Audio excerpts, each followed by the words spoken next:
राम राम मंडळी, तुमचं नवीन व्हिडिओमध्ये स्वागत आहे. तर काय रोजचं ठरल्याप्रमाणे सगळं आवरून बिवरून आपण निघालेलो बोंबलत हिंडायला.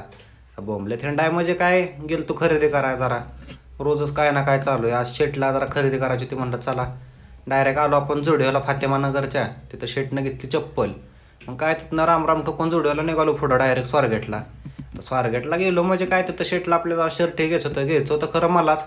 घेतलं त्यानं. तर काय करता, आलोय तर पार्किंगची एक लय वरड असते इकडं आलं की स्वारगेटला. मग आपण डायरेक्ट शनिवारवाड्यात गाडी लावली एकदम सेफली. तिथनं दोघं निवांत चालू गेलं दगडूशेठच्या तिथं. बाप्पाचं आपलं दर्शन घेतलं, काम आवारली पडदिसनं आलो माघारी, कारण की उशीर होत चाललेला, पावसाचं वातावरण झालतंच. तिथनं गाडी काढली ना आलो डायरेक्ट कॅम्पाकडं. आता कॅम्पाकडं जाताना लागलेलं चर्च म्हणलं त्याचा पण जरा टेक घ्यावा, मस्तपैकी दिसत होता चांगला. फायनली आपण कॅम्पात पोचलो. इकडं तिकडं आज बघितलं होंदाडलो पण काय गावलं नाही चांगलं मनासारखं, म्हणून तिथनं निघालो. येताना जरा सनसेटचा व्ह्यू चांगला भेटला त्यामुळे मूड वाज फ्रेश झाला. तिथनं मगरपट्ट्यात आलो. तिथनं तर काय अजूनच खट्टमध्ये व्ह्यू दिसला.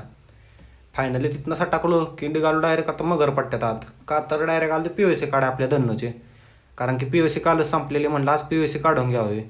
त्यात इकडं पुणे जिल्ह्याचा बैलपोळा असतो, ती बैलपोळा बघत बघत निघालो घराकडं. फायनली बैलपोळाही बघून झाला. आपल्या दिवसाचा इथं शेवट झाला. चला भेटू पुन्हा पुढच्या व्हिडिओत.